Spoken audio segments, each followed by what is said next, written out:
Come on, Dad. Yeah. Bang! Yeah, 713, don't step in this league, throwing rocks at the backboard. Living our dream, better dribble to the three, take the shot, here a cash drawer. And we don't even care what you say, we ain't scared of the hate, get a win in this last board. Stand in the paint, better clear out the way, hit the court with the black force energy. Every single week on a killing spree, you kidding me? You talk about winning with the epitome, you better be talking with peace, and we locking the key on them. Know that it's rocking with Ryan and Dante, the drip guy, we beyond the gossip, the topics we talk on a pop, and we conquering the obstacles that we cross as a team. Shot from the seats, we the Rockets like Elon. It's the H-Town run down. Let's get started right now.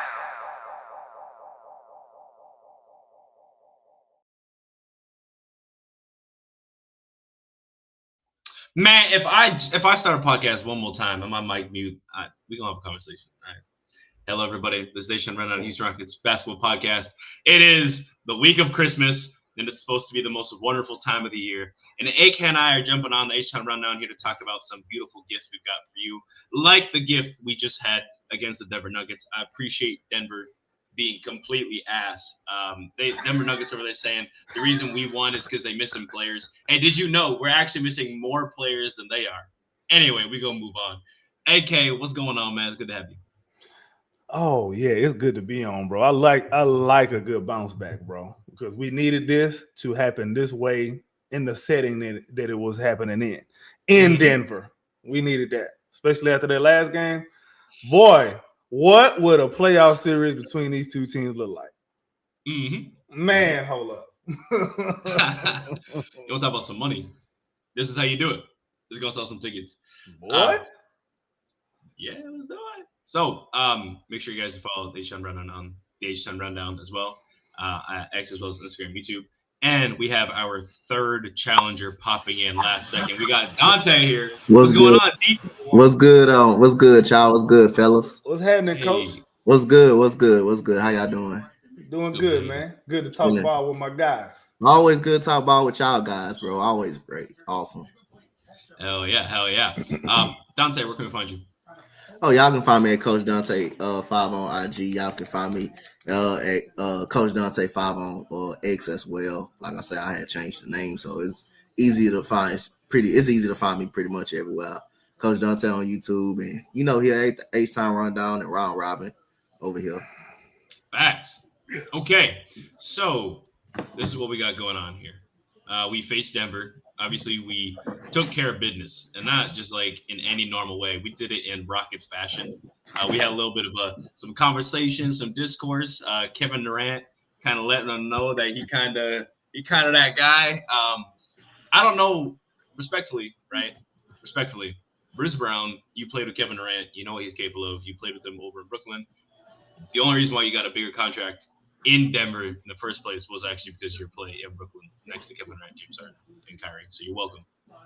Yo, daddy was here. Kevin Durant decided to drop, what is that? Does that say 31? 5 assists, 6 boards on elite efficiency. KD is also now in the 50, 40, 90 club. Gosh, damn. What can we say about this win? AK, man, let's start us out, brother. To me, it was mostly the damn defense, boy. They were locked in. They were locked all the way in, bro. They wouldn't have none of the.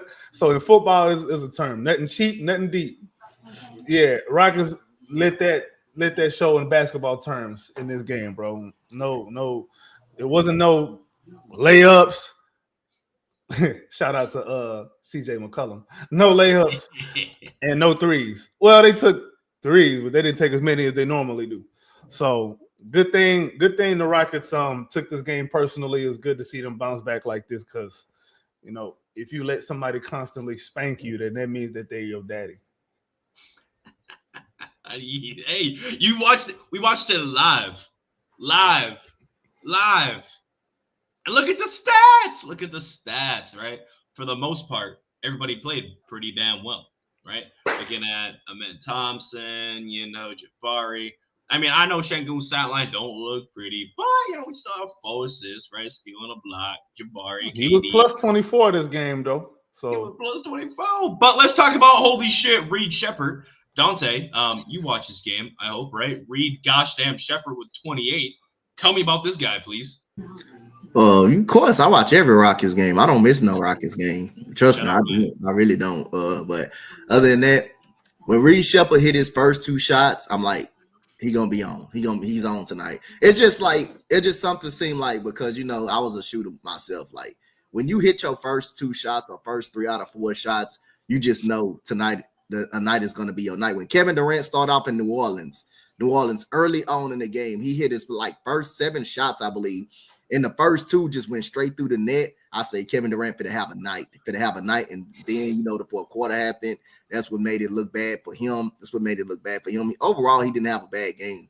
It's just, I think I guess we'll talk about New Orleans down the road. But other than that, Reed Sheppard, man, he was being aggressive.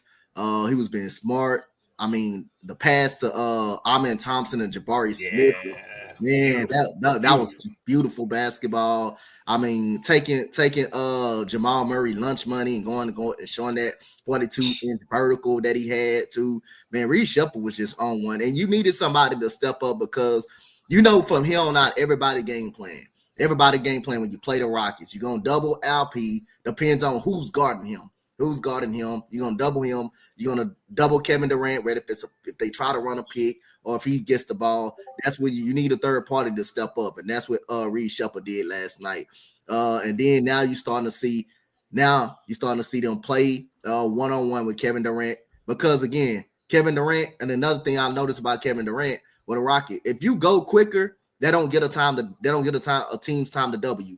You got to go quick. Same thing with LP. You got to go quick. When you get in on that block, you just got to go quick. You can't be decisive.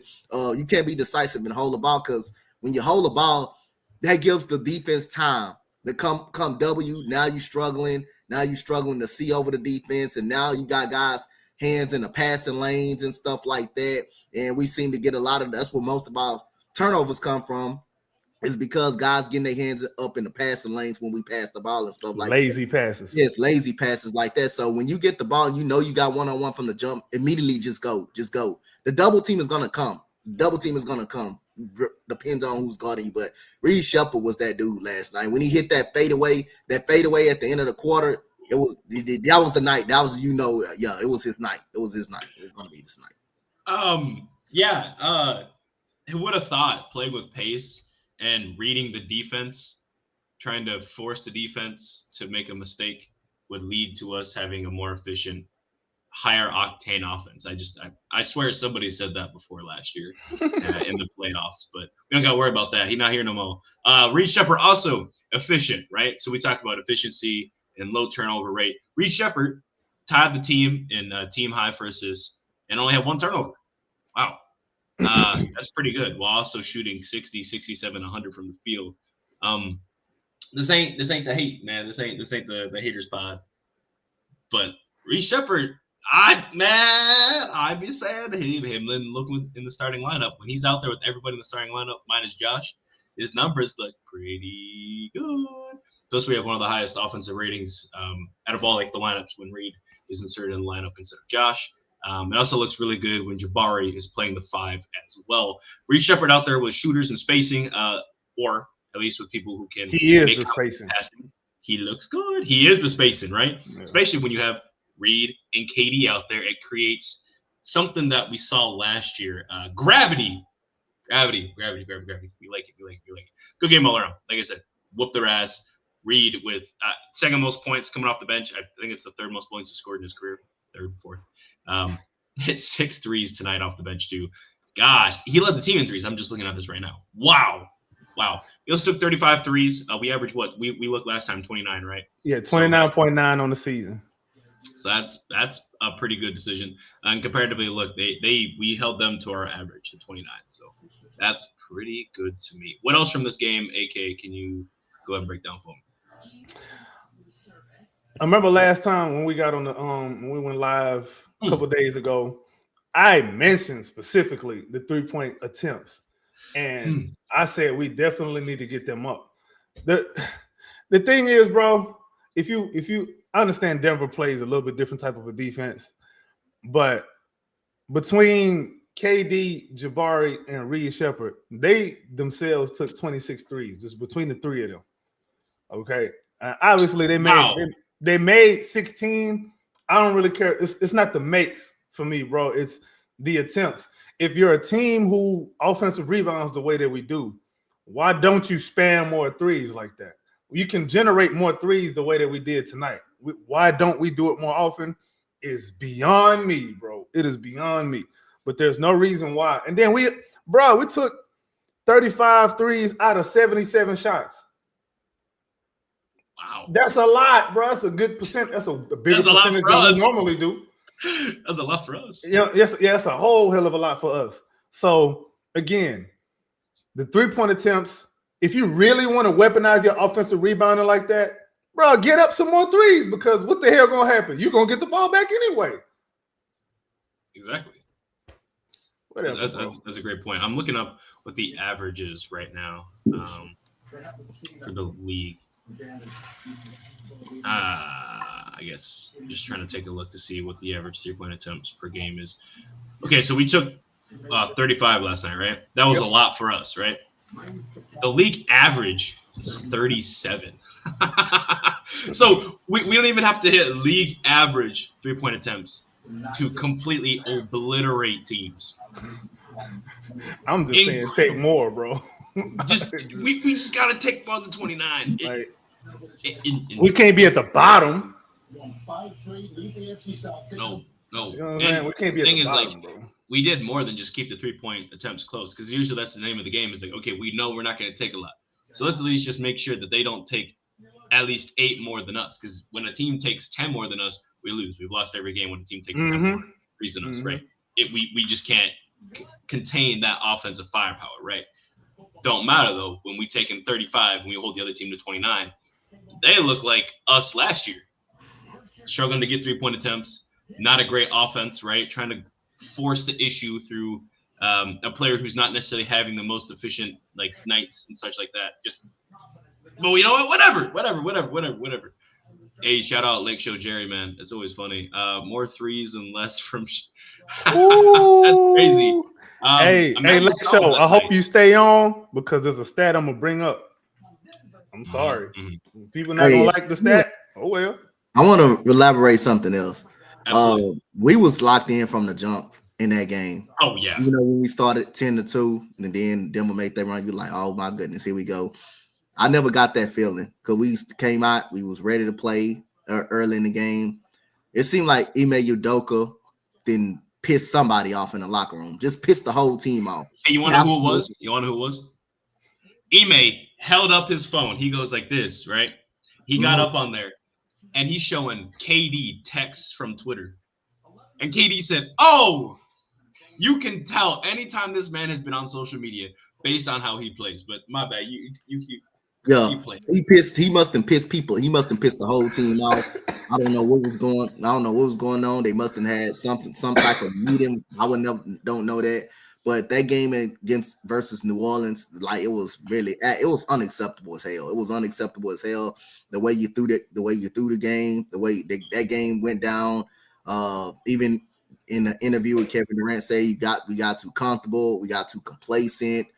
LP missed 2 free throws that pretty much you put would have won you the game. And Kevin Durant, didn't get the ball neither time when we was down the stretch when we needed a bucket. I guess it was deferring a lot to LP because LP did, make a clutch shot the first game against Denver. And before the referees put that out of the portions, to be honest with you, that was just an absolutely terrible call against Amen Thompson. Well, he had 2 terrible calls. It was 2. Referees was pretty bad in that last minute against Denver in that overtime and stuff like that. You can hear the frustration in Ryan Holland's voice. Come on, man, let them play. And it's true. It was true. The referees really bailed them out that Monday game. Really bailed them out. Something to overtime, and Amen Thompson got a foul. Kevin Durant had 5 blocks in the game. 4 of them, all of them was big time. But then they call a foul on that, which is when you showed the replay, that wasn't even a foul. So yeah, it was bad officiating that game. And I liked the way the Rockets came out. It made sure this game wasn't no question. It made sure because if the game was close, you really believe the the Denver was gonna find a way to steal it. Was gonna find a way to steal. Was gonna find a way to steal the game. So Rockets came out early, made a statement, and another thing. I want to bring up, and I want to give a shout out. I want to give a shout out to Josh Okogie because those 2 big time threes to give us the lead, and we never looked back after that. Like the 2 big time threes, we was up, I believe, up 39-37. He hits a 3 on. He hits 2 back-to-back threes on the wing. He hits 1 in the corner, and it's 1 on the right. Second quarter, right? Yeah, second quarter. And then that's when the Rockets just really never looked back and just took over the entire game. But I want to give him a shout out because those 2 threes right there, back-to-back threes, was crazy. Was big time. Hey, Dante. In overtime against the Pelicans, how many shot attempts do you think Kevin Durant had? Just curious. Dog. I don't think he took none, really, to be honest. All of 1. Oh, he took 1? Okay. He took 1 shot in overtime. He went 0-1. Now, am I saying this to bash KD? No, that's not his fault. That's not his fault, right? They got to see it. They got to get you got to get Kevin Durant the ball. But one of the issues was that they were forcing the ball to him in the wrong time, so then he had to pass it anyway, right? It's about getting. But then again, and then another thing in that game, I kind of want to elaborate too. Yeah. I think Ime Udoka went with Steven Adams and no Sengun for a while. I know he had 5 fouls. I didn't know he had 5 fouls, but and that was a good adjustment by New Orleans, like getting the ball out of Kevin Durant's hand. But Steven Adams can't make a fucking play. He can't make no damn play. Once they started doubling Kevin Durant had 2 straight turnovers off Herb Jones just stealing the ball, just stealing the ball with his hand, being in the passing lane. And then you try to give it to Steven Adams. He just getting the ball. He just turning around. He not moving. He not finding nobody. LP, if you had LP and now, it probably would have been different because that's your secondary playmaker to break down the defense. He's going to make the right play, either give person an open shot or he's going to either score that himself. But I think he went with that too long. But because LP had his 5th foul already, he didn't want to take a risk. But you don't always got to go double big. You don't always got to go double big like the whole goddamn game. Wait, really, Dante? You don't think double big is no? But you don't always have to do it consistently like that. You don't have to do it because people starting a game plan for it now. They know Steven Adams is not an offensive threat. They know that, and then it's taking a shooter. It's taking a lot of shooting off court. Then you got him and Thompson on the court too, so that doesn't really help. So you got to. So it's like early in the game, like in the second quarter, something. It's okay to do it, but down the stretch, you can't get yourself in that position where you just say, "I have to go double big," and now. You got and Thompson on the floor, and now that's 3 out, and LP shooting has been atrocious. That's 3 non-shooters on the floor. That's 3 non-shooters on the floor. You can't put yourself in that situation. You're absolutely right. You want to hear a crazy stat? Yep. What percentage between 1 to 100 do you think Jabari has played at center this season? 4%.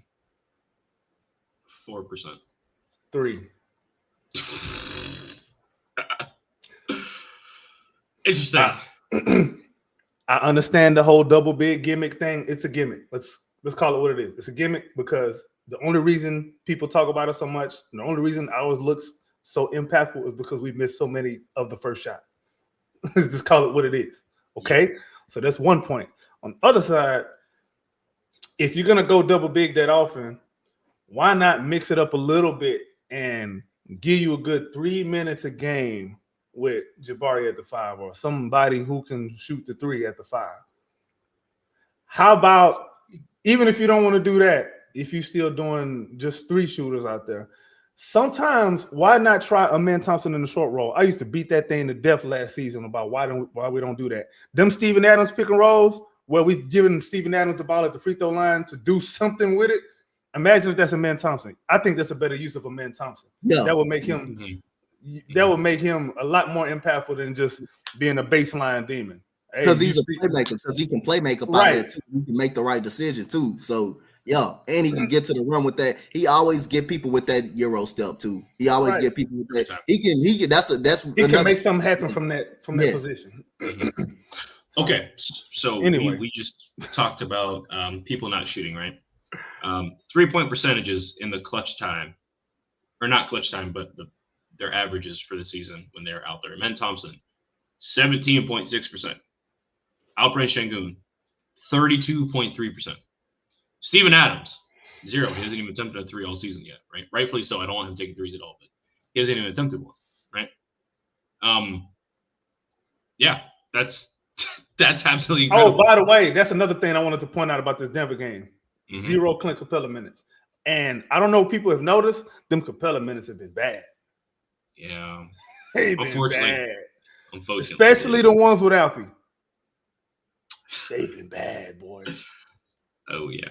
I hate to say that because I'm a fan. Yeah, we love Capella. Maybe try him single big with 4 shooters out there. Maybe. You know, if you want to play him that bad, but if not, man, you know, stop putting guys in positions to fail so often. Yeah, honestly, one of the reasons why it's so successful with Alperen Şengün and Adams out there because they two completely different styles of big men versus Capella and Adams share too many similarities, but Adams is just bigger. He's a stronger man, so it looks a little bit better when he's running around out there versus you got like Şengün's strong, but he's not Adams strong out there, you know. So we can't fight them rebounds the same way. Adams got way better chemistry too with these guys. Yeah, he has a whole extra year, you know, like that's a whole, or actually 2 years technically, because you know he didn't play it all that first season we traded for him, but he at least got to be around him. And then last year he played, obviously. So that's just something to take into account too, right? Chemistry is for sure. But speaking of chemistry, let's talk about Reed Sheppard, man. This dude, he kind of been on a tear, right? We've discussed a few times on the pod, right? I remember the first 10 games, one of the conclusions we came to, or at least, you know, that was discussed, was Reed Sheppard starting, right? In place of Josh Okogie, right? Running him in at the 2 or whatever. But regardless of what it was, starting, but starting Reed Sheppard, right? He's been pretty elite. He's won us 4 games by himself, or at least been a top 2 factor, and he's come off the bench for 3 of those times, right? Pretty interesting to say. Now, one of the arguments against it is like, oh, we don't have a scoring punch off the bench. You know, we don't have Tari Eason, right? Yada, yada, yada. I get it. I hear you. But gosh damn, the starting lineup needs some help too. Yes, we've got our best players starting. I understand that. But Reed could help be this guy. But that's kind of my argument here. AK, you know, Reed Sheppard starting. How do you feel about it? The thing about Reed Sheppard, I want him to start eventually, but I think it's one of the things where you got to build up to it slowly. Like, feed him more, see how much he can handle, feed him more minutes. All right, well, let me see. How many minutes he playing a game right now? He's playing, I should have known this already. Forgive me, y'all. What the damn minutes per game at? Okay, here we go. Reed Sheppard is at 25.5 minutes a game. Let's try to get him around 28-ish. You know, see how he handle that. All right, everything go good. Get him around. Play him starters minutes after that. Yep. And then if he handle the starters minutes pretty good, then you just got to start him, because at that point it's like, okay, what are we waiting for? Like, he's already mastered every test that you have given to him, Mr. Miyagi. So go ahead and let Daniel-san take off. Let him have his fight in the tournament, man.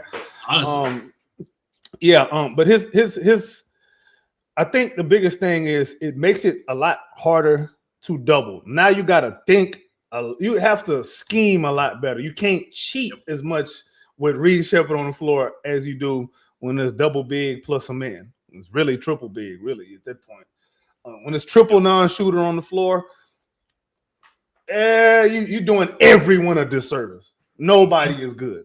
Like, you're doing on offense. Defensively, I guess, whatever. But you start letting teams win when, you know, you let them get away with being able to double Kevin Durant, especially. Alperen Şengün, you double him, he gonna make something happen. But when you double Kevin Durant and you got 4 on 3 on the backside and 3 of the 4 can't shoot, God dog, why wouldn't I keep doing that? Yep. The offense just becomes anemic at that point. Exactly. You bailing out the other team. Yep. So let's try to get Reed Sheppard on the floor a little bit more, little by little. Every time he masters a step, you know, bump up his plate a little bit more, man. Like, add more portions to his plate. That's all I'm asking. I want to see it happen. I don't want to just do it immediately because that's one of them things where you can't. What they used to say, you can't put the toothpaste back in the bottle. No. Yep. So, because once you go to it, there ain't no turning back, ain't no looking back. You give them the keys to the car, you can't now be like, I'm afraid of you missing curfew. Give me them car keys back. All right. Yeah. So Reed Sheppard, right? Over his last 6 games, he is a plus, at least +2 in every game. So that's something to talk about too. He also has had no more than 3 turnovers, which he only had in 1 game. He has 2 games of 0 turnovers, 2 games of 1 turnover, and 1 game of 2 turnovers. And he's a 3-level scorer, by the way. Really interesting. Speaking of 3-level scoring, during these last 6-game stretch, we haven't even won them all. He's shooting 43, 42, 83 for a true shooting percentage of 57. I think there was somebody that we said, hey, if you can at least get your true shooting up to 56, 57 going forward, that'd be really nice. And Reed Sheppard's got his true shooting up to 57 coming up off the bench. Also, in these minutes, he averages, like you said, 25. His last 6 games, he's putting up 26 minutes a game, right? So slight increase.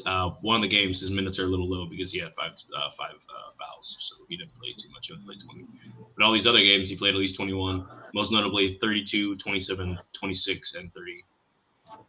That's pretty solid. Now, an argument people are saying is, oh, no, he's food on defense. Dante, how do you feel about starting Reed, hypothetically? And then what do you say to people who are concerned about Reed starting because of his defense? That's probably one of the reasons I think why he's not in the starting lineup no more, because of his defense, because of the defense. But he's starting to compete. He plays hard, bro. I'll say his hand, he got some quick hands and stuff like that. He got some quick hands and everything, man. His hands is just a weapon. But other than that, like the offense, man, he's a lot more smarter, taking care of the ball. But again, coming off that screen, being more comfortable. And like we always say, shooting that mid-range jump shot, that's just like money. Get into the rim. You saw how quick when he took care of that mismatch, when Jokic got on him, you saw how quick he just blew right past him and just got that easy layup. But other than that, I still think he's gonna improve. I still think he's gonna be solid on the defensive side of the ball. That's probably one of the reasons I would think that he's not on the. That's probably why he's not a starter no more. But I think he's gonna get that starting spot back again. Again, that's what I want. That's what we all vouch for. You want to kind of make it clear that, hey, going into next year, hey, I'm coming from that. I want to be the surefire starter. But then again, we all know how Ime treats Fred VanVleet. We already know how that turned down. Man. And that's what I want to do. And I want to give some flowers to Ime Udoka. When we was up by like 20, and that lead cut from 20 to 10 at the last with the last 3 minutes, I believe. It was like 226 left. If I'm not mistaken. I think it was about 226 left. Yeah, 226 left. And you like, here we go. You like, is this really happening? Is this really trying to happen? I love the way he took Jayshawn Tate ass right on up out of there. Yeah, come on. And then you're gonna foul. And give up. Yo, come your ass on this bench. All right, Dante. Back up. Yo. What's worse, that foul and getting taken out where we're up, or his step back 3 against Brooklyn? Oh my God, that step back 3 against Brooklyn still worse. Because we was down 1 point at that point, and you got the audacity just to take that step back 3. I like what he made you do. Hey, come sit yourself right back on this bench. Come sit yourself right back down. He did it against New Orleans too. Guess what? Come sit yourself right back down on the bench. Come on. So I think but we getting that close from Jayshawn Tate being off this basketball team. We being really that close, but we'll find out. But I like the way what Ime Udoka did. I like what he did. Had Silas been here, right? Our best buddy Steven Silas himself, had he been AK favorite coach. I think Tate might be starting right now. I think he'd be starting right about now. He would have said, "Oh, you tried to take a step back 3 against Brooklyn." Matter of fact, Amen Thompson, I need you to go to the bench, bro. We're gonna start Jayshawn Tate, Josh Okogie, Steven Adams, Kevin Durant, Şengün out there. We're gonna make sure we get this dub. All right, break. That'd be a starting 5, guaranteed. That Quick note on Reed Sheppard for people who like stats. If you're a stat head, hey, we either gonna be friends or enemies today. One of the two. Who do you think leads the Rockets in defensive rating right now? That's a good question. Is it a starter? Nope. Has he started yet? Mm-mm. Don't say Aaron Holiday. Clint Capella with 110. His defensive rating is 110. However, next is Alperen Sengun at 111. After that, who do you think it is? Reed Sheppard. Hold on. You don't like defensive rating? No problem. Okay, if I asked you if you had to give me the top 5 people who in opponent field goal percentage this season for the Rockets, who would those top 5 be? Top 5? Yes. One of the guys got to be Reed Sheppard, right? He said no. Tell me who you got in your top 5, and all right. I'm gonna go. You mentioned Clint earlier, right? That might be a trap game there. So I'm gonna say Reed. I got Jabari. For some reason, I got KD, Josh, and then I'm gonna go unorthodox and say Tari. Only Tari is in the top 5 in opponent field goal percentage of everybody you just named. I'm gonna get to you one by one, and one of them not in the rotation. So take with that what you will.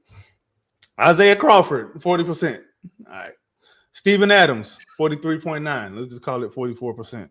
Aaron Holiday, 44.4%. Right after Aaron Holiday is Reed Sheppard at 44.8.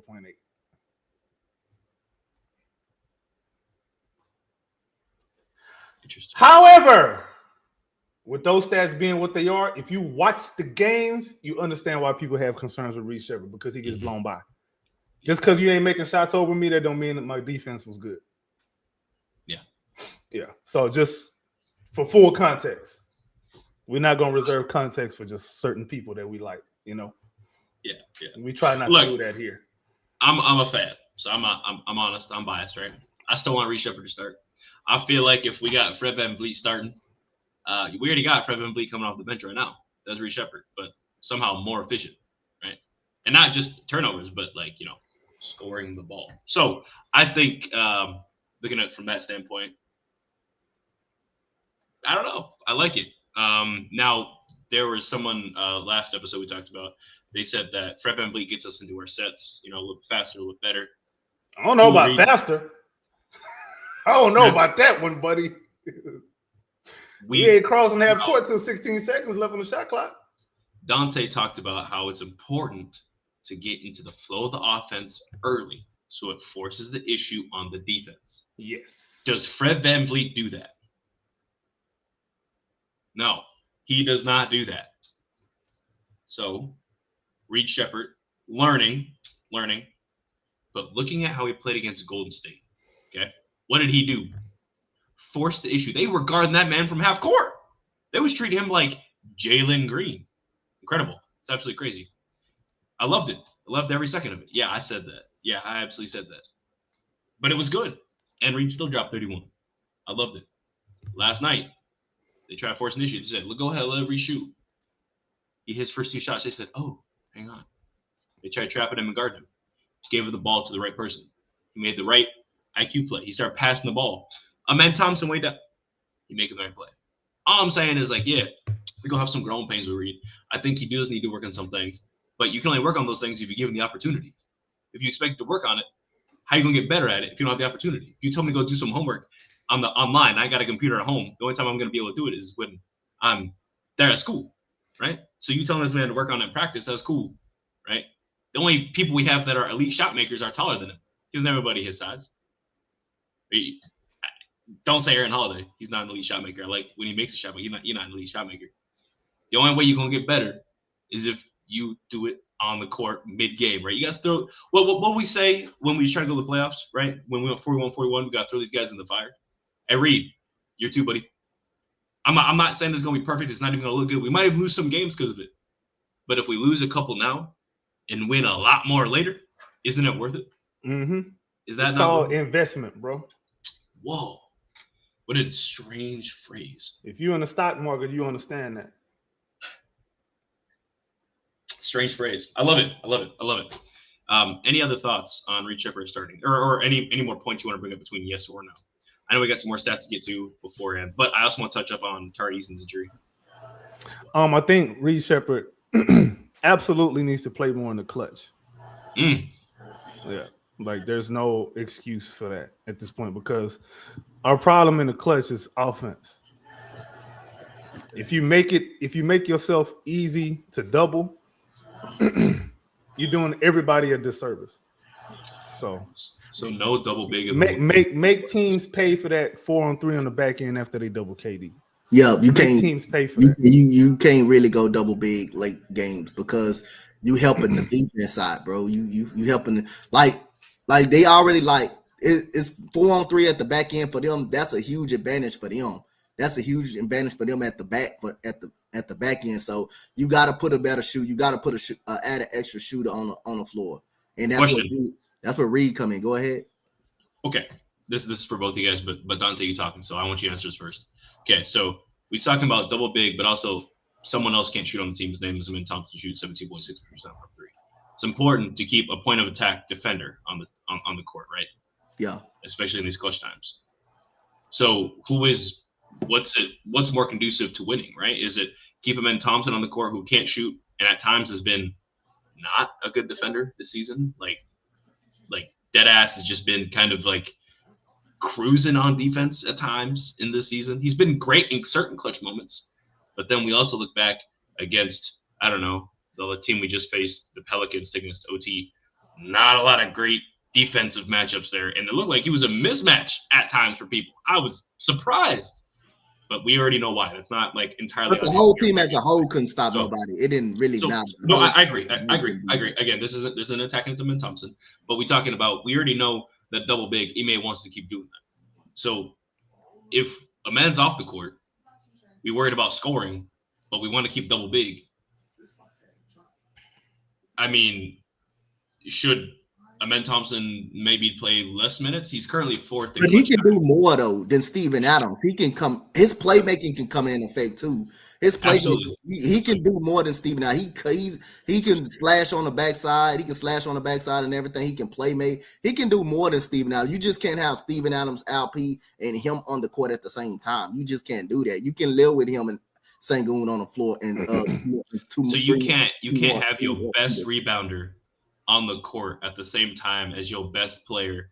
No, you cannot. Not down the stretch. You cannot do that. You cannot do that because now you got 3 non-shooters, only 2 shooters. You need multi-dimensional players in the clutch because the other team is going to find what you can't do. Yeah, and they're going to make you prove that you can do it. What they know what we can't do. It's we go into teams, we plaster on their front wall before they walk in. They know what certain players can't do though. They know what certain players cannot do. They know Steven Adams is not going to do nothing but come out there and set screens and rebound and offensive rebound. That's why he's out there.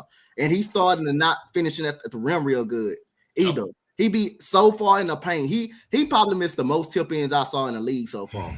Steven Adams missed everything pretty much at the rim almost right now. And Sengun do that. Sengun starting to miss a lot at the rim because when Sengun, the reason why he missed a lot at the rim because sometimes he be too indecisive.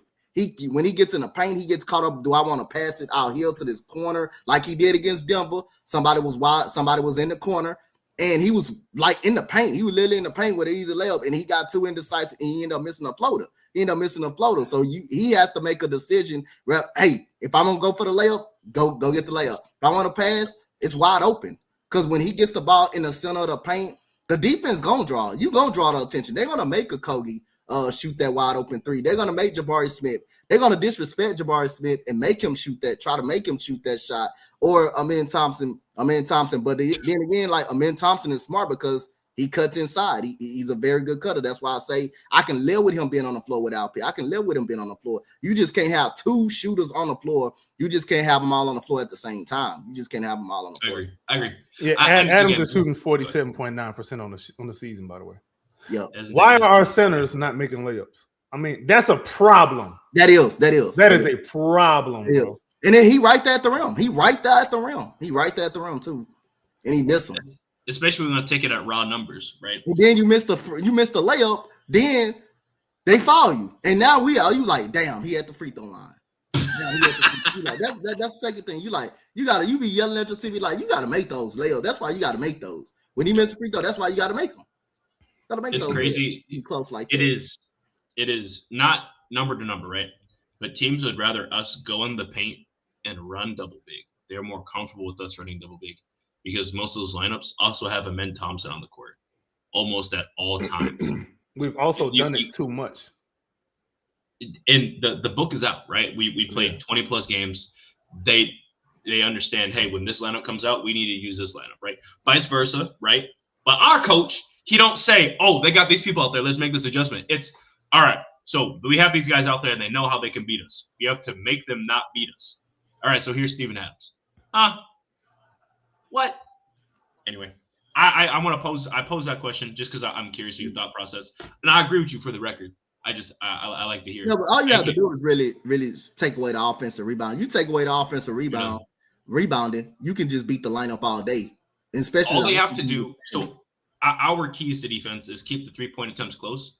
All the teams have to do is keep the offensive rebounding close, and like they New win. Orleans did the other night. Like New Orleans did. They win. They don't even have to out rebound us. They just have to keep it close, and they win.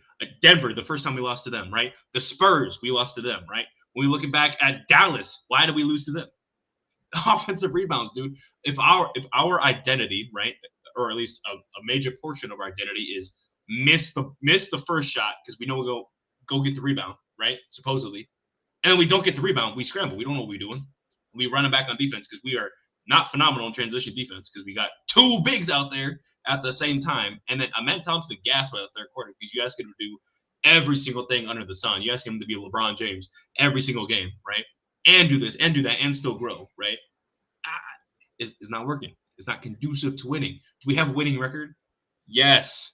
But look at the players. Look at the process. In clutch games, we have a losing record. For the record, by the way, the double bigs and the offensive rebound stuff wouldn't bother me as much if we shot more threes. Because then you're really putting pressure on the other team. Yep. But if you're not going to shoot more threes, you're not properly weaponizing this thing that you've discovered that you have. And that's what I'm saying is you got Amen Thompson, Şengün, and Adams on the court, right? Nobody shoots higher than 32% from three. Nobody takes more than 2 3-point attempts, except for Şengün, who takes like 2.3. And then Amen Thompson, again, shoots 17.6. Adam he see the 3-point line and he gets scared. He take 15 steps inside, which respectfully, I don't want him taking a three anyway. But they see those three come on the court at the same time. And they say, word, double Kevin Durant, leave Josh open in the corner, guard the heavy side of the ball. And it works.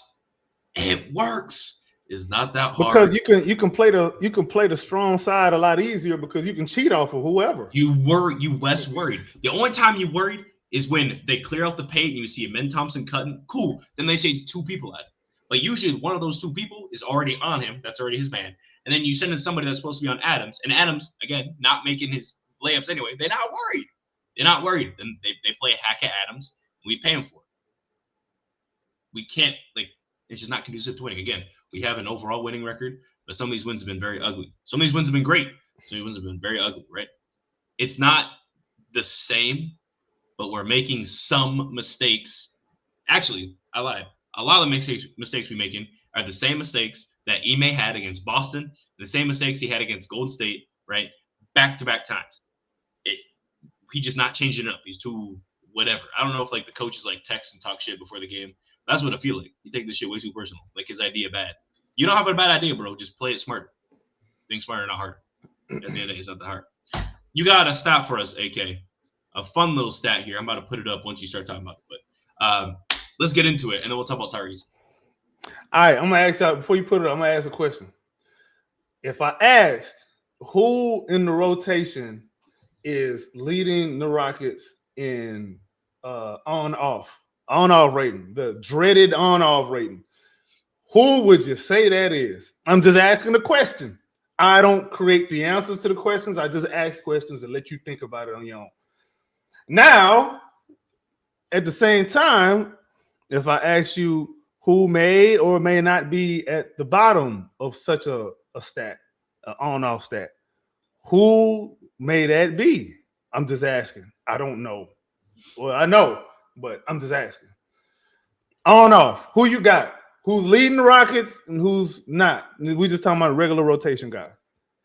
Dante, who do you think?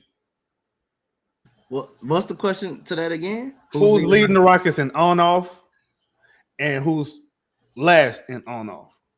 Remember the dreaded on-off rating where the person's on the floor, the team is a lot better, and then when they're not on the floor, the team is a lot worse or whatever the hell it is, whatever the hell they're saying. About the plus minus, right? Yeah, pretty much. Plus I don't know if they works the same on off. I don't think. Relative. Okay, but it's relative. About like who's better on the floor, right? Yeah, like when is the team better? Are they better with him on the floor or off the floor? Is what it's saying. Who's a negative player or who's not a negative player? I remember a lot of that talk. I'm gonna go with who's not a negative player when he's on the floor. I'm gonna guess on offense. I'm gonna go. Not offense. This is just all together. All together, okay. Yep. Out of everybody on the team, though, really? Everybody on the team. Yep. Well, everybody in the rotation. I try not to. Okay, everybody in the rotation. Right, bet. Damn, I want to put him, but he hasn't played because I always think the team it generates when he's on the floor. So I don't know if he's gonna count though, but I do want to say Tari is one of them that elevates when he's on the floor. In the negative, damn, it's tough, bro. I'm not gonna say Reed. I'm gonna say Capella is one of them. That was in the rotation. Okay. Can I put it up now, AK? Go ahead, bro. Do your thing. All right. I'm just taking a wild guess of it. H-Town Rundown fans, remember, these numbers are pure statistics. These are the numbers that are out there that anybody can look at. These are the numbers themselves. And the numbers say, look at this. Number 1 in on-off is Jabari Smith Jr. I thought he didn't improve this season, but he is number 1 in the on-off. Look at the guys at the bottom. Followed by Amen Thompson. Amen Thompson is followed by Steven Adams. We're going to omit Isaiah Crawford because he only see the game when there is no more game. He's played 5 minutes total. So Reed Sheppard, Josh Okogie, Tari Eason, there's your boy, Aaron Holiday. Everybody that I named thus far has been a positive on-off. This is basketball reference. It ain't got nothing to do with me. Basketball reference. Get mad at them. Don't get mad at me. Now, if we start with the negative players, when in on-off, the first player should never be Kevin Durant. And the second player shouldn't be Alperen Sengun either. So, and then followed by Clint Capella. So, and this is why I be getting mad at the super number nerds, because some of y'all really just prioritize the numbers over the film when the numbers don't tell you what is happening when it's happening. The film does. The numbers are just a tool. So since you want to use numbers, we're going to use them today. On-off. Why is Alperen Sengun and Kevin Durant both negative players? So does this mean that they're not good players? And does it mean that we should trade them? Keeping the same energy. This is if you keep the same logic. I don't create logic. Logic is what it is. 1 + 1 is always going to be 2, no matter what planet you on, no matter what universe you in, no matter what video game you playing. Because a lot of y'all this is me being condescending and insulting people now. This is not a video game. This is not NBA 2K. This is not Madden. This ain't 007 GoldenEye. 1 + 1 is 2. It's not 11 just because you wanted to be 11 one day. Now you see why we don't like these stupid stats? Some of them don't. Some of them are not as valuable as you think they are. On-off is one of them. Just FYI, I just wanted to say that. Shout out to anybody who thinks Jabari Smith hasn't improved, by the way. Just shout out. Because according to y'all's logic, Jabari Smith Jr. is actually the best player on the team. Just according to your logic. I don't create the logic. Don't be mad at me. Why y'all yelling at me? I hear y'all yelling. Far and away, the top 2 players are Jabari and Amin. And then Adams. And then there's a 2.6 point drop off from that to Crawford. He don't count, so we don't count him. Let me go to Reed. It is a 5-point drop off between number 1 and number 5. That's crazy. And What's Reed the play on drop the off bench between number 1 and number 10? What's the drop off? I don't know. I'm bad at math. I can't count. I believe that is that's 12.3. There's a minus 12.3 difference. So please, when you formulating your narratives, you better not use this stat no more. Don't do it again because I'm gonna come for your ass. No giggity. See, some of these match the eye test. Some, right? Like you look at Jayshawn Tate out here, minus 20. Yeah, that's probably sounds about right. He only go in when it's lose. Yeah, that turned. That is right. That is right. Yeah, you're right. That's right. That's far from right. That's far. But you look at it like in the clutch, that's when the on off kind of like start hampering and start having a problem, right? When we get players in the clutch and they play these clutch minutes, it does either positive or negative. And to be fair, like KD's minus 3, like in the clutch, I look at that and I say, yeah, facts. In that context, not that it is KD himself, but just a position that he's in and who's around him when they on the court. But man, and then and there's even more stats on this other than just the on off that I like looking at too, like the turnovers or fouls committed versus fouls drawn. Like yeah, man, that ain't terrible.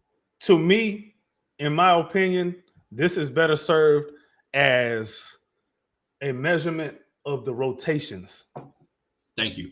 That's kind of what I'm. If you really want to, because the on offs, you got to remember when one person is on, you're not considering the other 4 that's on too with them. That's why this stat is extremely flawed. But if you're going to use it correctly. This is more of an indictment on the rotation that, oh, you know what? Hold on. For full context, because people going to say, oh, the best players or whatever. Okay, cool. Hold your horses. We're going to get back to you. Let's use Denver. And you know why we're going to use Denver? Because their roster construction is most similar to ours. All right. So we're going to use Denver, right? All right. I would send it to you so you can put it on the screen, but whatever. In their rotation, the people who played minutes, actual minutes in the rotation. You know who's number 1 for them in on-off? Aaron Gordon, whose role is most similar to who on the Rockets? Pick your. It's 1 or 2 people. Man, that's really hard. It's really either Jabari or it's Amin. It's 1 of the 2. But Aaron Gordon has an improved jump shot. He can make a jump shot. He can make a jump shot. Yes, but I'm just talking. Yeah, I know what you mean. Yeah, I know what you're talking cool, about. all right, cool. I'm just gonna say Amin too. I would definitely say Amin. All right. So Christian Brown is after Aaron Gordon in on off. By the way, Aaron Gordon's on off 16.4. Good Lord have mercy, Jesus Christ. And Christian Brown is 11.6. Do you know who followed Christian Brown? Jokic, 10.6. He's their best player, right? Yes. He on the board all the time. Of course, he's their best player. Okay, right. Okay, I thought so. Okay. And for context, do you want to know where Bruce Brown fall? Outside of the top 10? He's 14 at negative 15.8. He made PJ Tucker. I saw people saying, and I hate to call it, I'm gonna just go ahead and say, I saw people saying last year Bruce Brown would have been a better player in the playoffs for us than Jalen Green because of on off. Here you go, buddy. You still like that stat? Or you gonna use it right next time? All right. I'm just saying. But yeah, like again, on off to me is just a matter of rotation. You when you on the floor, you surrounded by a bunch of ankle weights instead of you being the ankle weight. I'm done now. I'm off my high horse. The horse needs to rest. That's what it is. Again, these are just the numbers. This is what they say. And that is what it is. Now, and by the way, if people don't know, Denver had the best offense in the league. And they were one of the best shooting teams in the NBA too. So when Aaron Gordon was here. Yeah. Yep. And we shut them down yesterday. So yeah, we did. Yep. What does that say about the Pelicans beating us? The fourth quarter rotations was bad, right? Remember the number one thing that people complain about Udoka is his rotations. Yep. That's why the numbers look like that. It's the rotations, bro. It's who you got on the floor. Like you going triple non-shooter without Reed Sheppard on the floor. Okay. Yep. Keep doing that in the clutch. It's going to be a great lineup against Golden State later on. And they was not really doubling Kevin Durant the whole game too. If you look at the game, New Orleans was not doubling Kevin Durant the whole game. He was just scorching Herb Jones and whoever was on him up. And then the fourth quarter came. But really, it started in the third quarter. It started actually in the third quarter. The Pelicans started making their run in the third quarter, actually. But when the fourth quarter came, they was like playing them single coverage the whole game. And Kevin Durant, and you don't do that to Kevin Durant. You don't do that at all to Kevin Durant. He was scorching them. And now the fourth quarter came. LP gets his fourth foul, and he's not on the floor to start of the fourth quarter. Then James Borrego makes an adjustment. Okay, Steven Adams in the game. Steven Adams in the game. What we gonna do? We gonna start doubling Kevin Durant, and plus Kevin Durant. Every time he passed the ball that whole game, he turned it over pretty much. He turned it over every time he passed the ball. He's been doing that the last two games. Every time he tried to pass the ball, he's been turned over. They got their hands up in the passing lane and stuff. Herb Jones had 7 steals in that game. But they're not just ripping people though, but just putting his hands in the passing lane, and most of them just tipping Kevin Durant passes and is going into the others, starting to make fast breaks. He doubles Kevin Durant with Herb Jones and whoever else he has on him. He turns the ball over 2 straight times. Now he gets doubled again every time he gets the ball. Now you decide to go to Steven Adams, and Steven Adams is no secondary playmaker. He's just gonna stay on. He's gonna stay at the top. He's gonna look for Kevin Durant to separate or somebody to separate.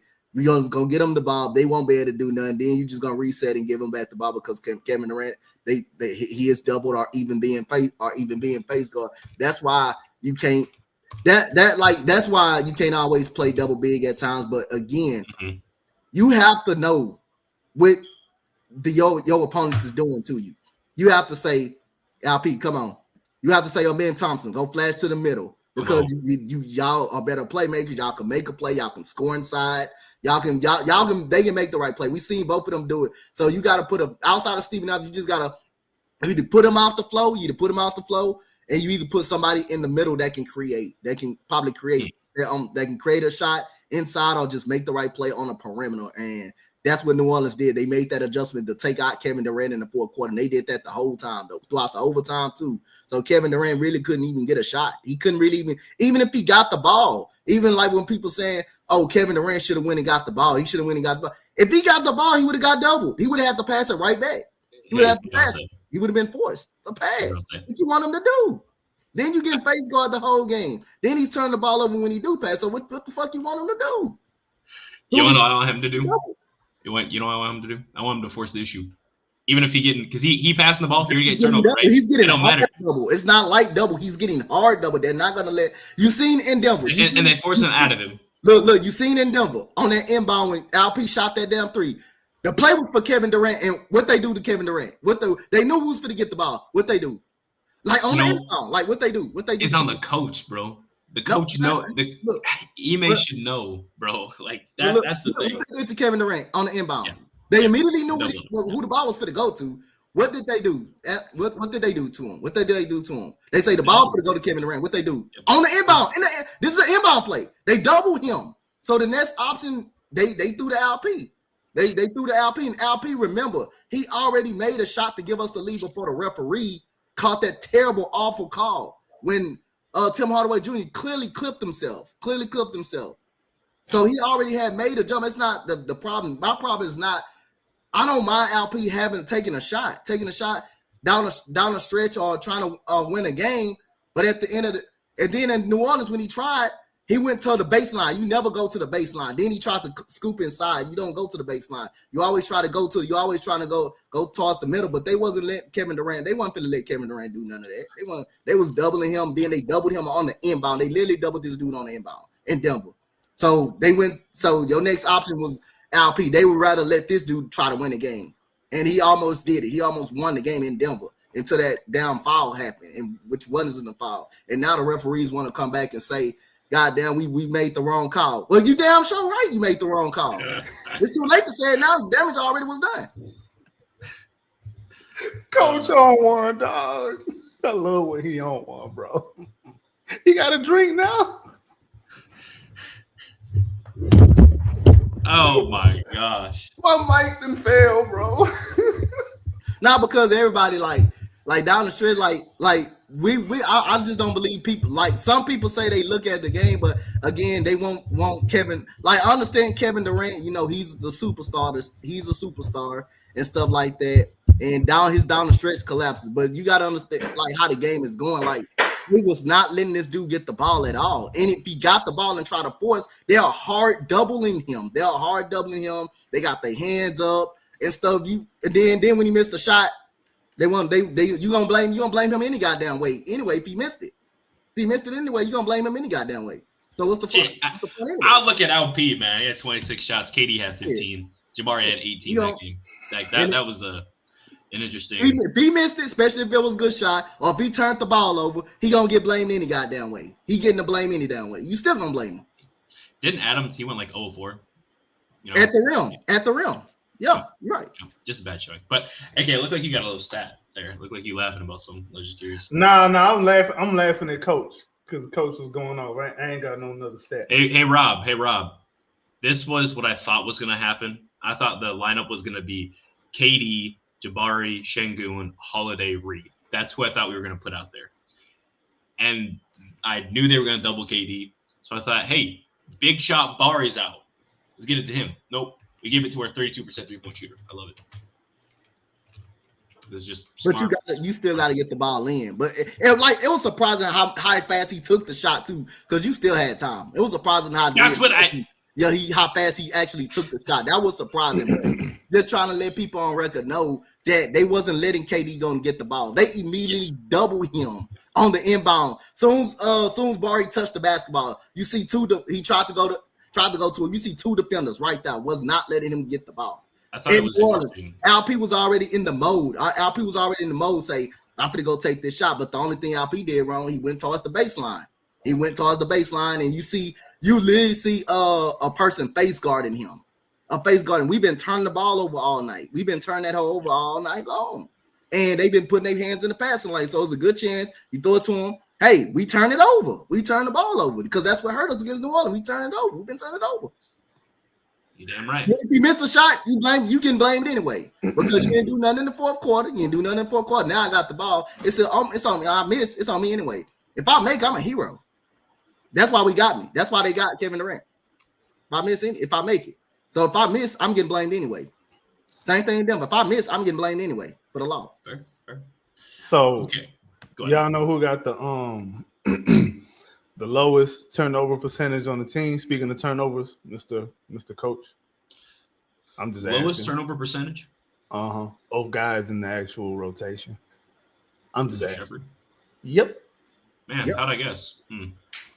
Because it's been way down, been down too. Maybe. Yeah, I'm not even going to. Reed Sheppard. So you don't want to say it? If you don't want to say it, Reed Sheppard looks good, and I think we should use him more. That's what I'm going to say. That's how I'm going to say it. Read between the lines, guys. Tari Eason, is he playing today? Hey, guess what? And right now on the NBA app, he's listed as game time decision. You know what that means? He's not playing.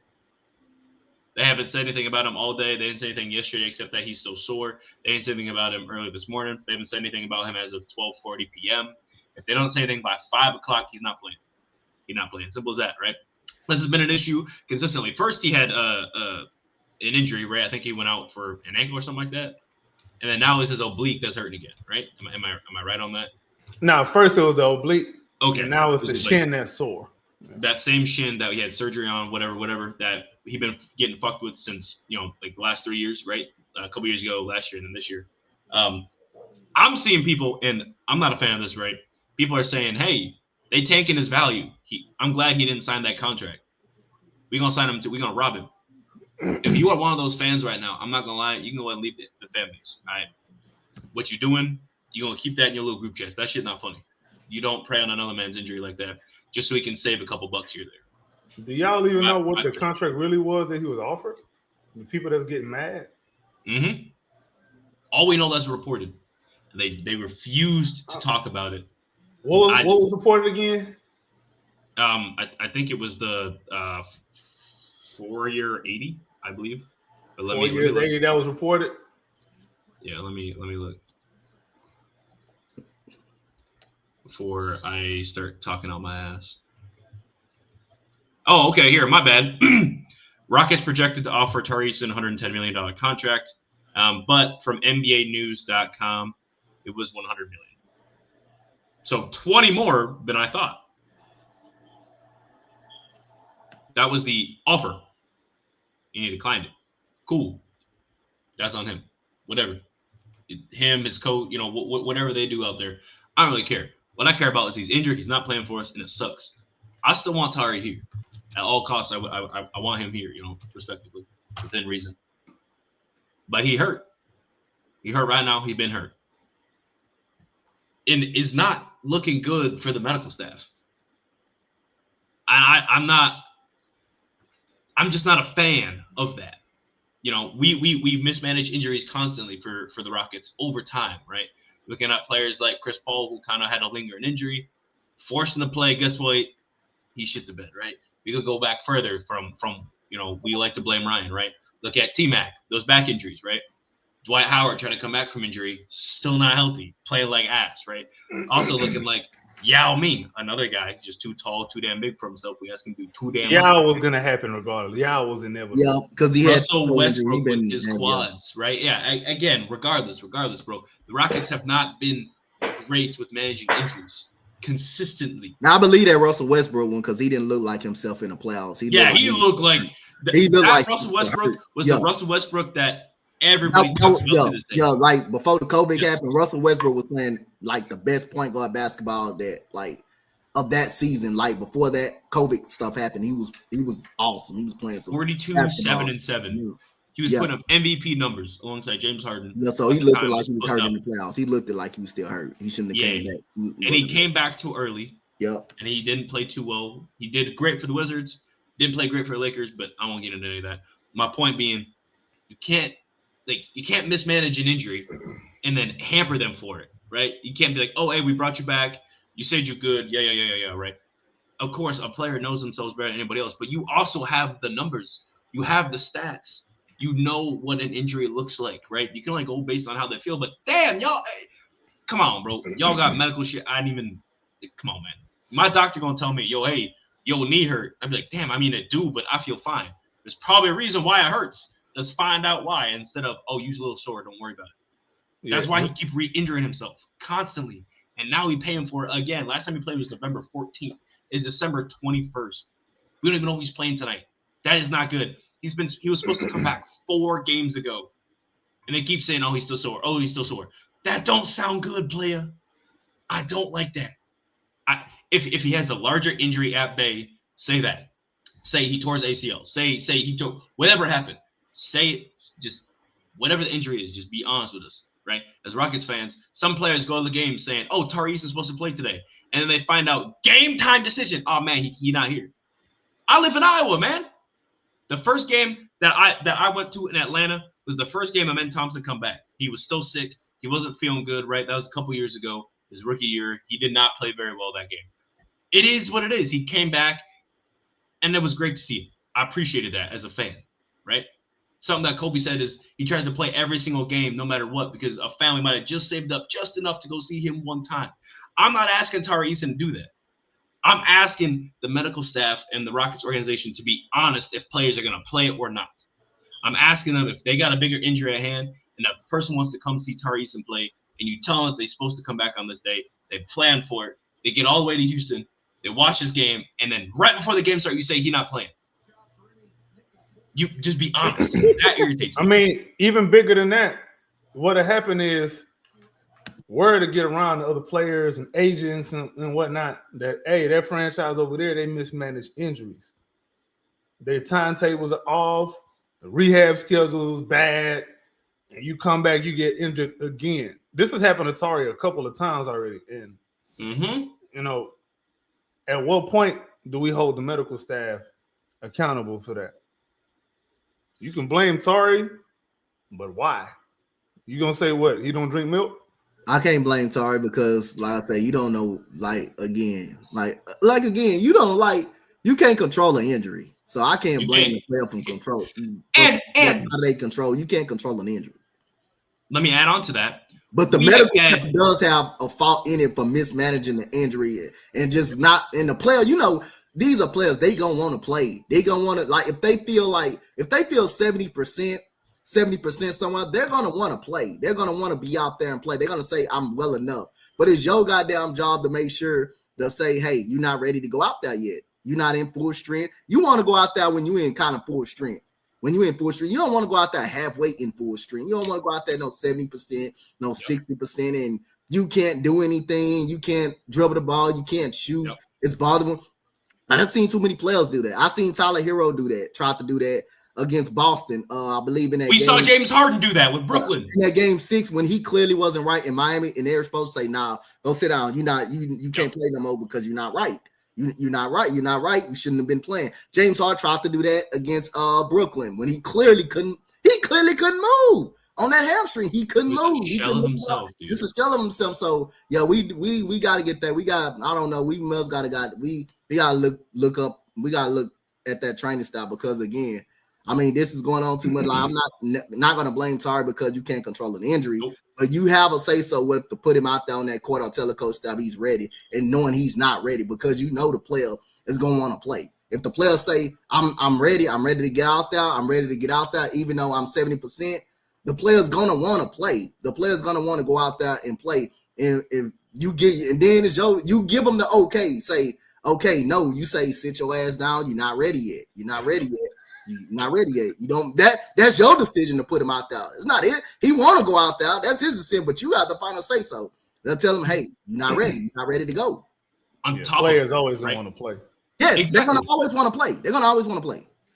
On top of this, we've played essentially top 4 least amount of games in the league so far. So he's had extra time to miss built in already.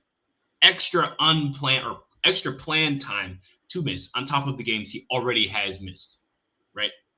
That's not a good thing, right? If we was think about it, I think one of the teams that's played the most is Golden State for a while there. They had 4 back-to-backs within a 3-week or 2.5 week time span. It was incredible. They played they played in a lot of games in 14 days, right? Everyone's upset about that. Draymond got hurt. He was out for a game. Jimmy Butler was hurt for a game, right? Curry didn't play, right? Everyone was getting injured because they overstressing, right? We didn't have that. We've gone 4, 5, 6 days without a game. We had the NBA Cup tournament time, no games, right? And he's still not back yet. And all they're saying it's soreness. I'm not conspiracy theory, right? What I'm picking up is that if it was more than just soreness, they're going to say soreness. If it was an exact injury issue, they would tell us, right? Remember how long it took for them to tell us Fred VanVleet tore his ACL? It took a month almost. They didn't want to say shit. Oh, hey, look, here's Fred VanVleet. We're going to post a couple videos about him. We can post some videos about, appreciating Jalen Green and appreciating Goon and this, that, the other.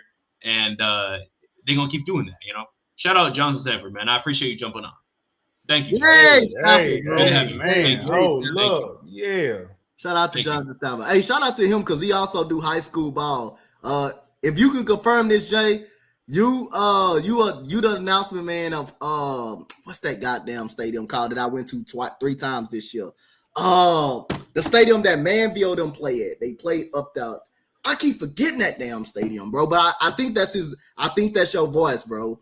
I think that's your voice too. But shout out to you, bro. He do the community. He up out the community, bro. He announced high school football. Freedom Redeemed Stadium. That's the stadium.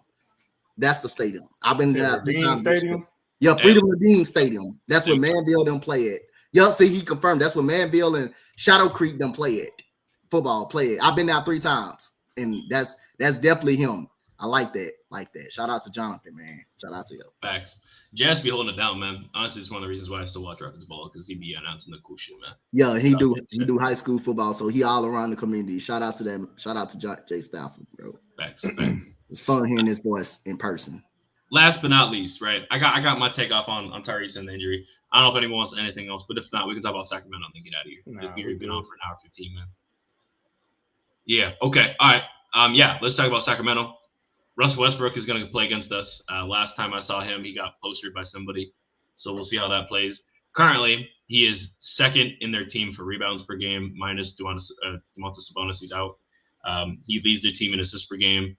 Nobody averages more than 20-ish on the team, so they don't have that go-to breakdown scorer. DeMar DeRozan has not been great this year. Zach LaVine is also out.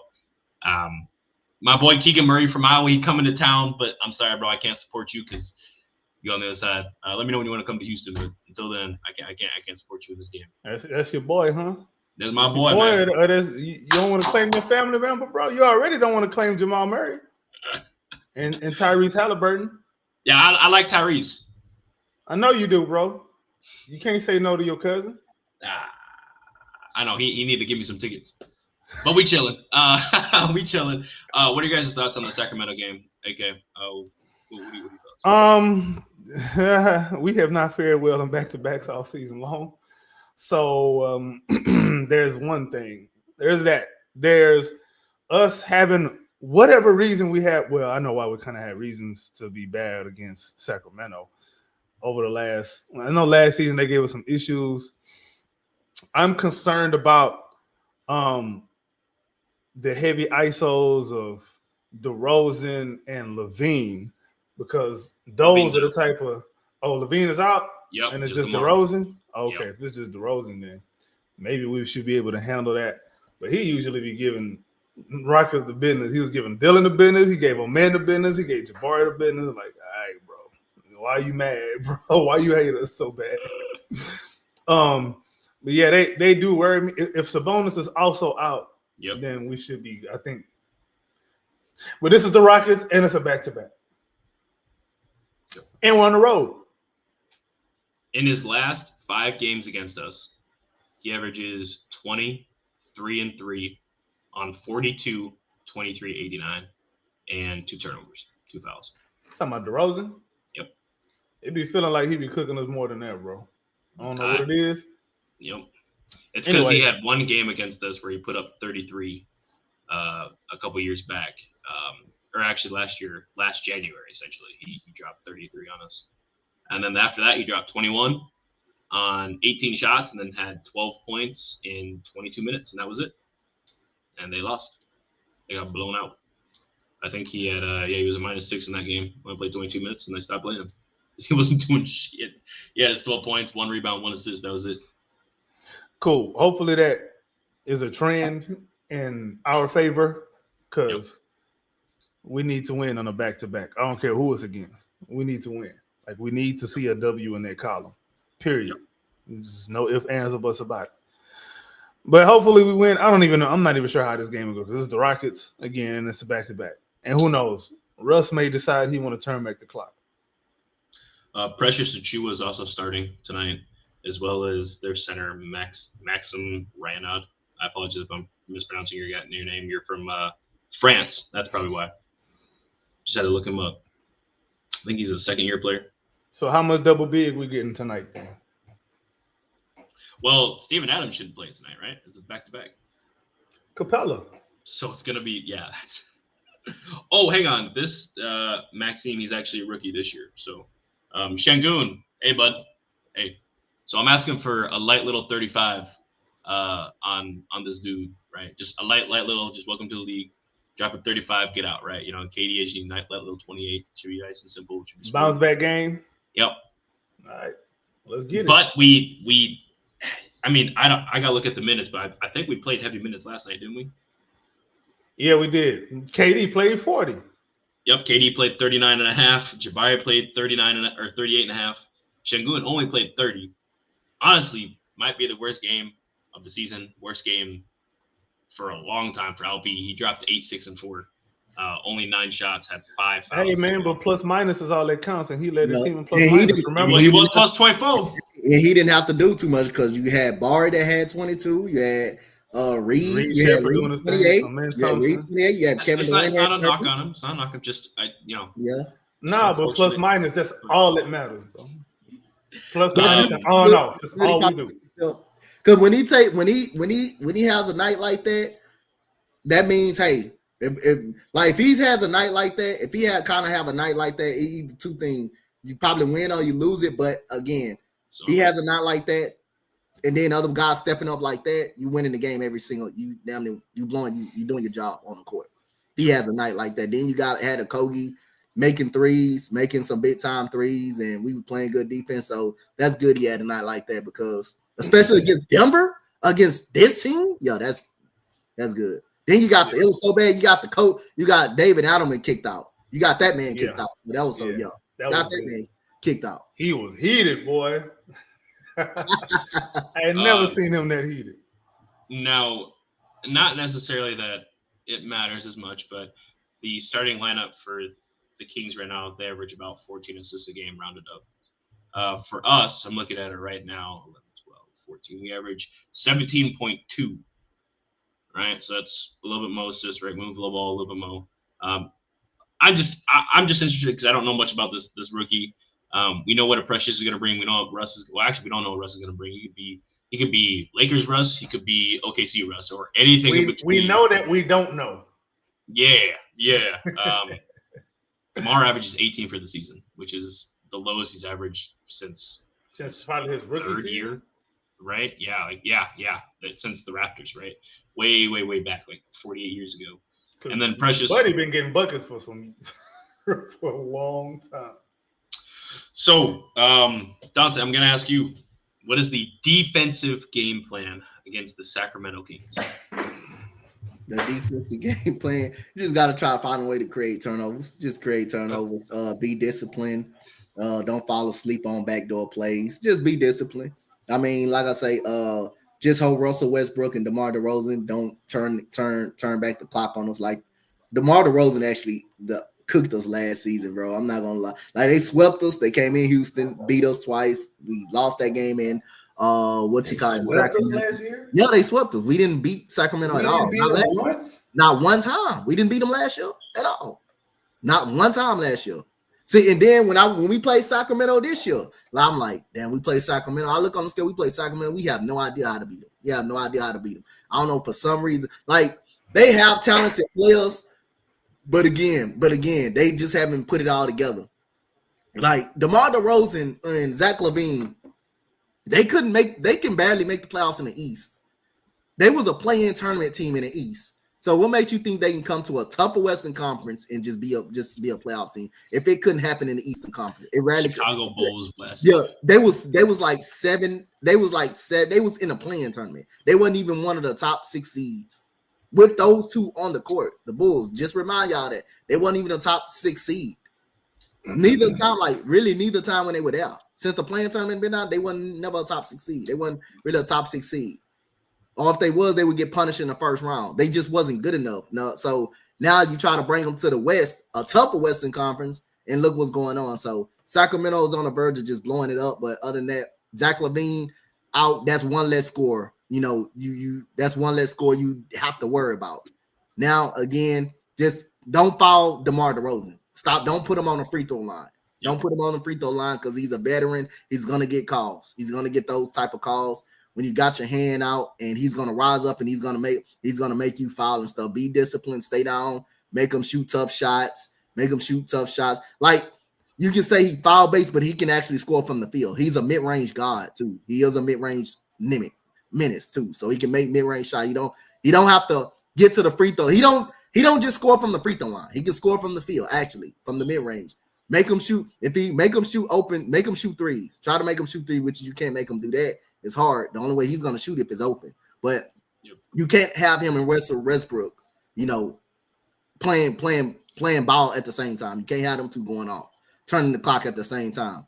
Dennis Schroeder is another guy you got to look out for. They on the verge of trading him. He could score. He can score. He can get in the paint. Oh, they do have a shooter. Oh, yeah. He can score in the paint. But like one thing, like I say, just create turnovers, get off to a fast start. Like I say, this is a trap game. This is another trap game. But we do have trouble in Sacramento. We do have trouble in Sacramento again. Remind you, we just lost to a five win team at the time in the Pelicans. So at the end of the day, don't think we can't get fried in this game. Don't think we cannot get fried in this game. If we gotta leave, you gotta put him away. You gotta put. I'm not talking about bringing in no damn Jayshawn Tate and thinking the goddamn game is over. I'm not talking about that. And then you see the lead come to 10, and now you got to take his ass right back out of the game because you can't play him at that point. You might well keep him sit down. You might well keep him sitting on the bench. You can't play him. You can't play him. See, I'd rather go with goddamn Crawford. But other than that, I don't want to like. At the end of the day, the disrespect. Hey, yo, cause the last two games, the man got right back in the game. Now you have to take him out. You have to take him out. The man got right back in the game. You have to take him out. The man don't even spend 5 minutes on the court. And you got to take him right back out. Against Denver, he fouls. Oh, you got to come right back out. The lead is cut from 20 to 10. And now you got to take him back out. New Orleans, you tried to play him. The lead is cut. They get on the run. You got to take them back out. But like I said, I don't want to see neither one of them. But at this point, Tate is just a shell right now. But his numbers look good. He's a high percentage guy. Oh, yeah, because when he gets in the game, when he gets in the game late, your number's gonna be good because you're gonna be aggressive. You're gonna be aggressive. He shoots 53, 42, 100% from the free throw line. He's our best free throw shooter. If he played consistent minutes, you think he can shoot that? You think he can do that? You think he can do that if he play consistent minutes? You think he can do that? You think he can do that if we were a rebuilding team, he can do it. He can do it. If he were a rebuilding team. He did it technically. Remember that? If he was if we were a rebuilding team and had a young team, he could be the best player. Tate can definitely be the best player on the team. If we were rebuilding, he definitely could be the best player on the team. He definitely could do it. But other than that, we're not in the rebuilding phase. We trying to win. So, like, the only way I'll probably live with you playing if we have some type of injury or something like that. But I don't even want that. I want to stay far away from that because I don't want to see Tate on my floor. I don't want to see him on the floor like that. Because you can't trust the man when we up by 20. And now you got to take him out. The man come in 2 minutes and he already got to get off the floor because the lead is cut down. Because the lead is already cut. The lead is cut down. And I was like, when I watched the game yesterday, we had that 20-point lead, and they got down to like the third streamers for Denver got them right down by 10 with 2 minutes and 26 seconds, like AK said. And all of a sudden, you have to yank his ass back out and put Kevin Durant and LP right back in the game. And you had then Kevin Durant trying to shake his hand. He gonna give him that low class handshake. Yo, you right? Get your ass out the game. Come on the bench. Other than that, we just gotta take care of business, bro. We just gotta take care of business tonight. We gotta. When we up, we just gotta try to finish the game out. We just gotta finish the game out. But other than that, I don't know if you can just bring Tate them in because they may let them get back down by 15 or 10 at the last minute. Now you have to bring Kevin Durant them back in the game, but you have to get off to an early start and you have to just create turnovers and don't make the game harder than what it is. Not against this type of team. You can't. They down one score. We got to go in and handle business, but it's gonna be tough though. So. Like I say, I'm not overlooking Sacramento or none because we just got beat by New Orleans, losing 25. There is no. We did get beat. You say we got to beat teams that we're supposed to beat. Yes, that's always my narrative. Like that's always mine. I'm gonna always say that is because like if you want to prove that you're a great team and stuff, you're a great team, you're a championship contending team too as well. And then when you win games, people want to say, oh, your schedule wasn't great. Your schedule was soft. But again, if you want to be an elite team and be a championship team, you can't have problems with teams you're supposed to beat. You can't have problems like teams with a Sacramento. But they got DeMar DeRozan and Zach LaVine. Yes, they got players, but right now they're in a rebuilding phase. I think DeMar DeRozan and Zach LaVine, they about to get ready, and Sabonis, they about to get ready to trade those guys. And with that team alone, they are a 6-win basketball team with them guys still on the floor. They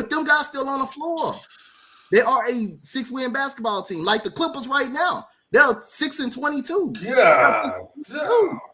Actually, yeah, you're right. Sacramento. No, because they just beat the Lakers last night. But again, you looking at that. That's not easy because Kawhi, you got Kawhi playing. You have James Harden playing who still can put the ball in the basket. You have Zubac. Like, they have talented, good players on the team that can score. Like, you're not going in there and looking at that team like they 6-22, they 7-21. You're not looking at it like that. You like they still have talent. So those are the teams we have trouble with. We would actually have trouble with. So, but still, you gotta at this rate, you gotta beat those squads. You just gotta beat them. That's why I always say beat the teams you're supposed to beat. It's not always about beating it. It's about you want to beat the good teams, but we're struggling against the good teams. We are bad right now against the good teams. We are like 1-5, I believe, against the good teams so far. Yeah, but we were actually 0-5 until we beat. But you can't struggle. It's a bad combination when you're bad again when you're struggling against the teams that you actually supposed to beat. So that's why my number one goal to every season when you start, you got to beat the teams you're supposed to beat. You beat the teams you're supposed to beat. In Sacramento tonight, you're supposed to beat them. You're supposed to beat them. Clippers, right at their rate, you're supposed to beat them. Brooklyn, you're supposed to beat them. Washington, you're supposed to beat them. Portland, you're supposed to beat them. You're supposed to beat them. So, hey. Last thing before I get AKs. New Orleans, you're supposed to beat them, but you didn't beat them. We didn't beat them. No, we did not. Nah, Dante really took everything I was going to say. He good. Dante did his thug thizzle on that one, boy. Okay. So looking at it this way, right before we get out of here, Sacramento averages 111 points a game, right? Our defensive rating is 111.6. So they score as much as we defend, which is not good for them. They might even put up 80. And then same for their points per game allowed. They allow 122 a game. Guess what? We score 121. Not looking good for them in the column, just looking at it straight, only as a numbers game. They get outscored on average by 11 per game. We outscore people by +9, which is second in the best for plus-minus rating, by the way, in case anyone cares about numbers with context. So hopefully we can go in, make the numbers work, right? Shout out Daryl Morey, and we'll see what happens. It's a back-to-back. How heavy is KD playing tonight? I don't know, but if he got to play 40 minutes again, that means that something went wrong. But we got to remember, nobody lacing them up to lose. Yep. Take the team serious. This ain't even going to be no X's and O's type of game to me. This is more just take them serious and put them out of their misery early. Make them quit. Yep. Make them call the first time out. Make them call every time out. Yep, I agree. 100%. I guess. Make them say uncle.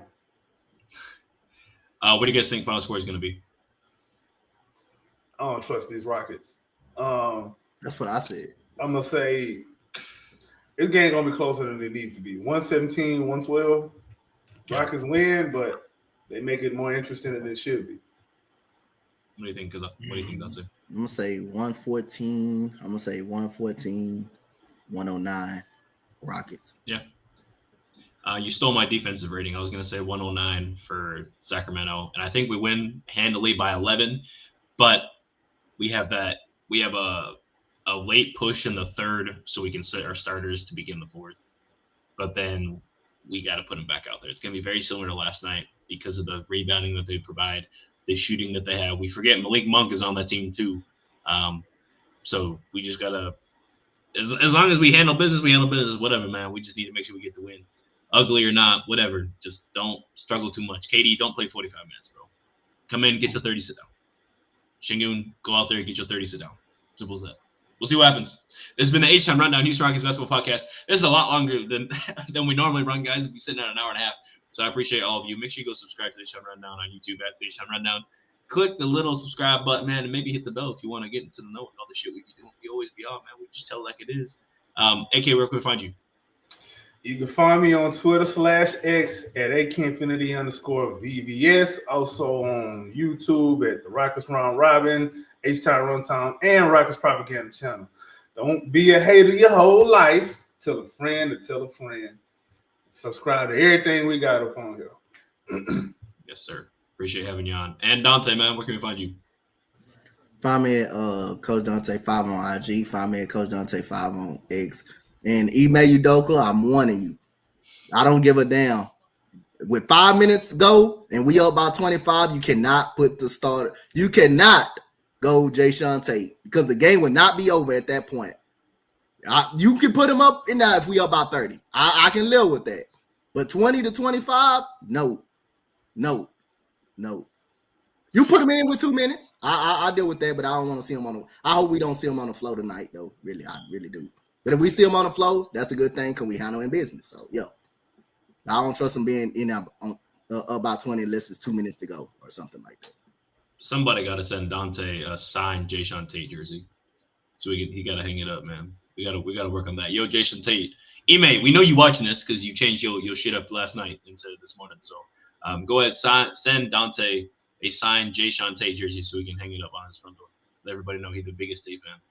We appreciate all of you guys jumping on today. And thank you guys for joining us. Follow Aishan Round at Aishan Round on X, Instagram, YouTube, and follow the website at AishanRoundown.org. Check that out. We just dropped a couple articles for the Texans and the Rockets recently. And then you can follow me at Drip2Ps_GAWD on X as well as Instagram and YouTube. Thank you guys for listening and for listening. And go Rockets, baby.